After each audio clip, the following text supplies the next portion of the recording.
welcome to another episode of The Gummin. So we're not going to be mucking around today, let's get straight into it.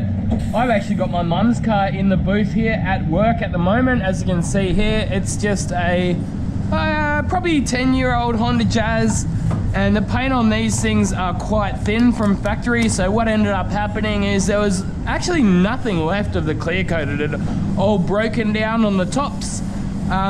Originally I was thinking of using a sandable primer, but I changed my mind. I'm just going to use wet on wet. So where are we going to start? That's half the battle, isn't it? So this is just a thin coat of wet on wet primer.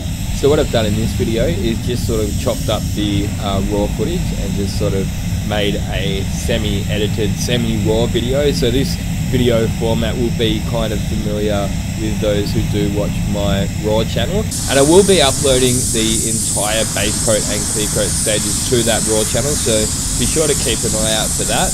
But yeah, hopefully you guys enjoy this format. And as much as anything, I'm putting this on for coverage. It's going to help seal it down, of course, but yeah, it's serving a couple of purposes, I guess. Coverage and a little bit of sealing. But yeah, like there's probably going to be a couple of little minor dents on it that I missed. I think I've already found a couple, but I got the big one. There's a few stone chips, but it doesn't matter. It's okay. My mum is, you know, she's not very car proud. She's not a big car person. As long as it's shiny, she'll be happy.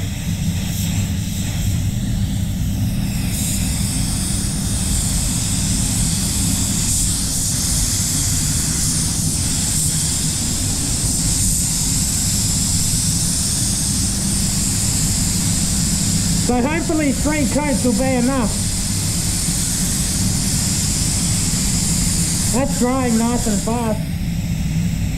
Good old solvent base coat, man, gotta love it.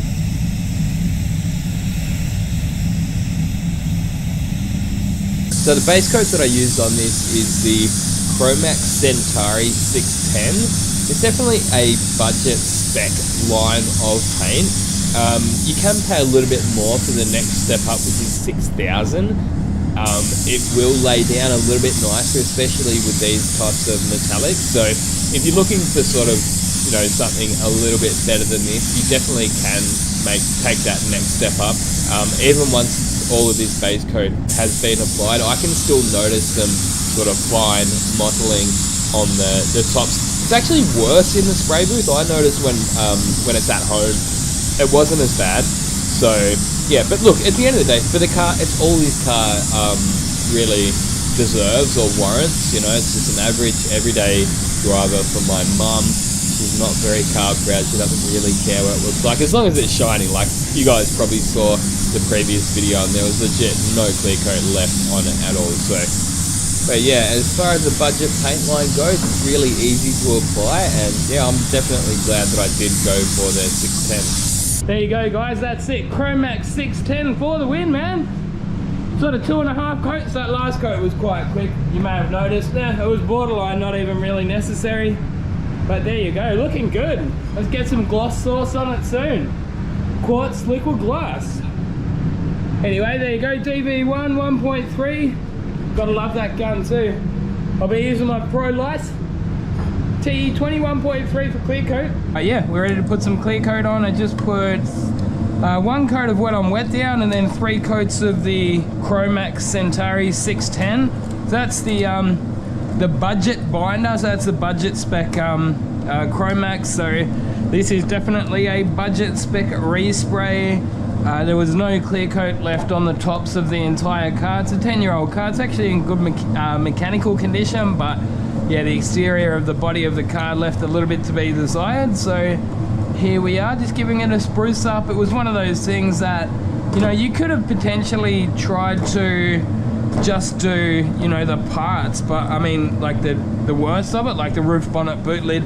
But then by the time you do that, you'd probably want to blend the guards. By the time you blend the guards, you have to do the quarter panels, and you're left with a few, like 4 doors that you're not doing. So there's really no need, or there was no use in not painting the whole car. So yeah, this looks like it's old, but it's actually not. I had it sitting in my garage and it must have been sitting near a leaky wall. There's actually a brand new can of clear, as you can see. I just cracked the top on it, but yeah, it looks like it's an old can, but it's actually not. It's fresh. Just got a bit of rust on the outside. That is all. So we'll probably have to come out after our first coat and mix a little bit more up. So where did we go up to? Oh yeah, we went up to the 5. Yeah. So 2 to 1 and 10%.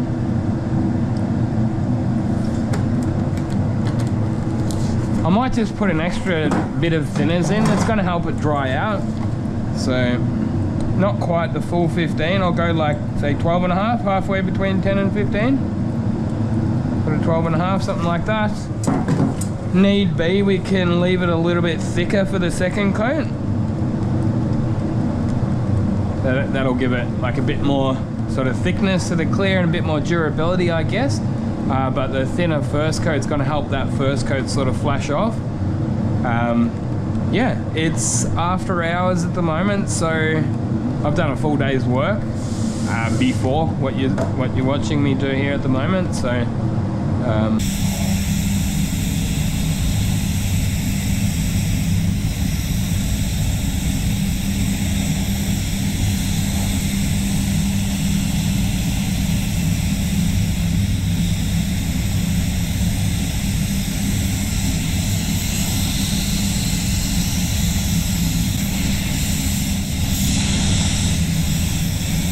gotta love getting those headlights like brand new.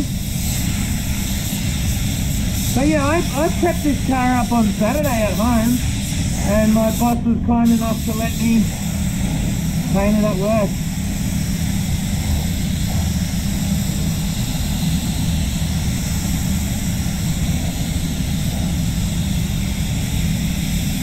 As you can see, like masking everything up.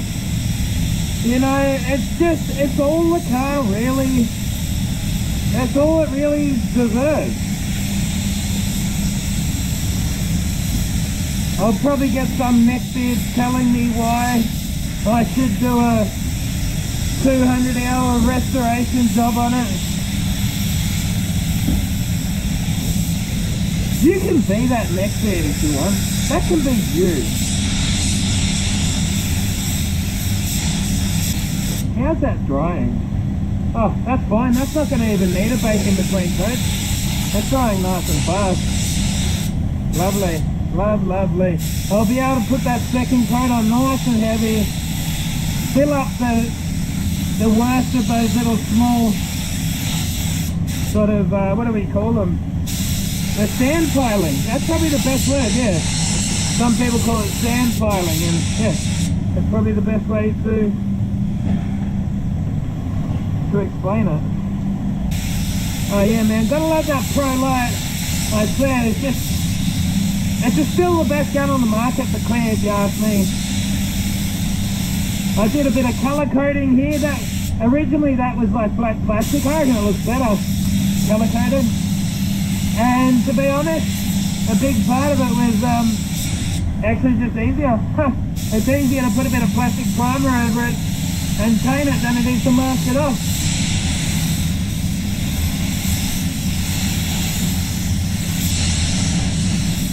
Yeah, I think that thinning ratio is perfect. Absolutely perfect. Yeah, 12.5%. I'm perfect for the first coat anyway. I might just go 10% for the second, just to sort of help the film build increase a little bit.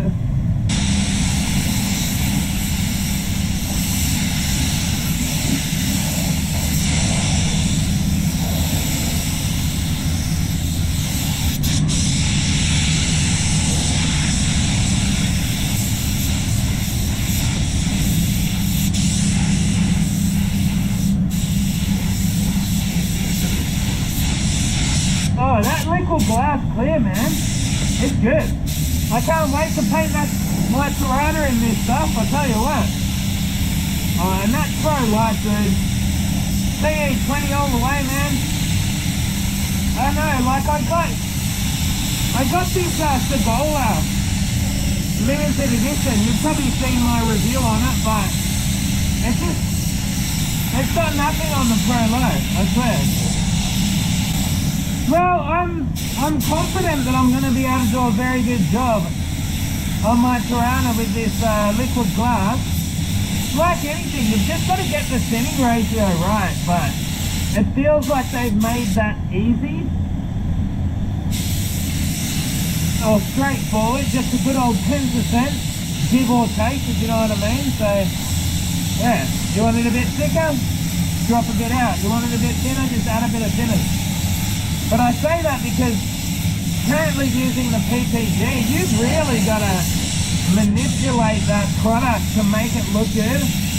And it's not as simple as just spraying it differently. You really have to mix it up differently to get good results out of it anyway. That's what I've found. So what I might do here, we'll come back to this bit so that front bit doesn't dry too much, so that we get sort of overspray. I'm talking about our wet edge, if that makes sense. So we stop here, and now we come back here. Hopefully that'll melt in.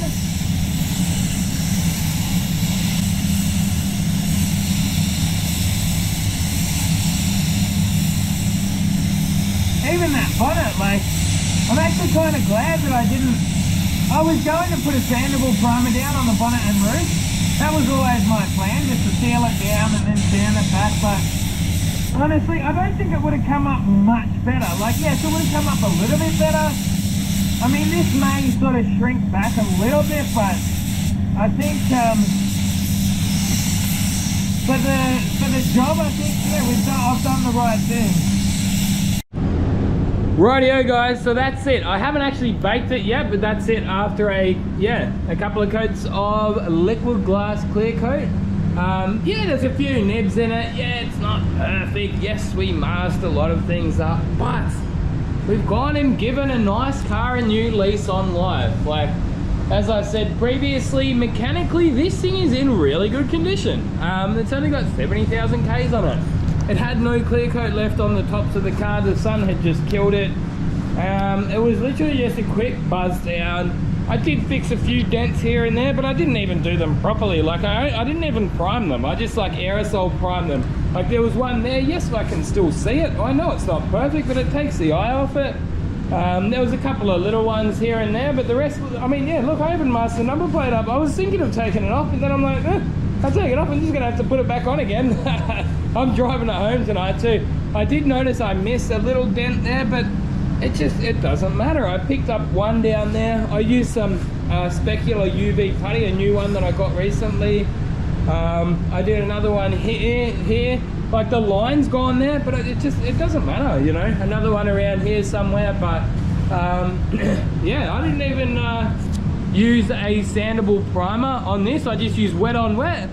And then I used that liquid glass clear coat, which is just absolutely astonishing. It is amazing stuff. Just wanted to say a big thanks to Spray Guns Direct for sponsoring this out.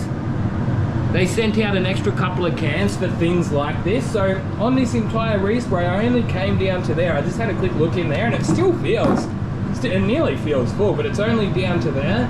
So 2 nice wet coats. I use the standard, so you've got 3 different types of this clear coat. So the speed of this clear is actually determined by the clear itself, so not by the thinner and not by the hardener. A lot of companies, like, they'll do the hardener is what is the different speed, but this, it's the clear itself. So I went for the standard because it's a full respray. I didn't want it drying too fast, and it also gave me an idea of what it's going to be like to do a respray for when I do my Tirana. And yeah, the hardener there, as you see, just standard liquid glass hardener, and as I said before, that stays the same for whichever clear you're using. And then the thinner, so just as you can see there, a quartz thinner, that's a 1525, so that's a medium. If you're ever wondering what those numbers mean, that refers to temperature. So if the that's the basic idea. If the temperature is between 10 and 20, you want the fast one, so that will be the fast one. If the temperature is between 15 and 25, and then you've got 25 and 30, that'll be the slow one. Just to make sense of that, if you didn't already, the gun that I did use is this one here. That is my GTI ProLite TE20 1.3. No offense to all the other guns, mate, but you know, I've used so many guns. I am the gun man. And I always come back to this. And whenever I come back to it just clicks, man. Like, it is, I swear, it's still like all these new guns that have come out, it is just by far, as far as I'm concerned, by far the best. Like, have a look at that, man. Like, that is glassy as. Just lays down a nice amount of material, and that clear coat, man, that flows. That is so much better than what I've been using on the daily here. The PPG clears, personally, I think they leave a lot to be desired. But yeah, have a look at those headlights. That's one of my favorite things about this is, yeah, how yellowed out those headlights were when it came in, and it's just gone out. It's going to look $1 million, you know. Another thing I did was I painted this scuttle. That was, I have a pet peeve. One of my pet peeves is exposed bare plastics on the exteriors of car bodies. So as you notice here, this was actually bare plastic when it came in too. Look, part of that was that it was actually easier just to paint it, a coat of plastic primer and paint over it. Part of it is that, but I also reckon it's a style upgrade too. Same with the base of these mirrors, or the surround here. That was exposed bare plastic. Don't like it. Painted over it. I did these door frames, but I did just do them with a bit of chassis in base coat black. Yeah, not chassis black, base coat black. Yeah, bumpers obviously stayed on. Just a quick scuff and paint, you know. I fixed the biggest of the stone chips that I got, but you know, I did paint over a few, and that's okay. It's okay. Look at that, man. I just can't get over how good that clear is. I guess it's just so much better than what I'm used to. That's why it really stands out to me. Rightio guys, so that's about it for this video. I just thought I'd throw in a quick before and after to wrap the video up. So yes, that's what it looked like when it came in. All the scuttle panel and all those bare plastics have been cleaned up, and I sprayed a little bit of base coat black over them, as I mentioned. Sanded it all down, gave it a couple of coats of yeah, base coat, color and clear, and a little bit of wet on wet, and look at that. All up, I think this job only took me about 8 hours. Like, it took me about half a day on prep work. I did take a little bit of extra time to clean it up as well, so I got the pressure cleaner inside all the door jambs and cleaned it up like that. Just gave it a quick mask up, took it in the booth and gave it a quick spray job. So hope you guys have enjoyed watching this short 2-part series. If you did, be sure to give it a big thumbs up. You can also support the show by going and buying some Gummer merch. There is an updated link in the description. Till next time, get out there and paint some shit. Gumming out.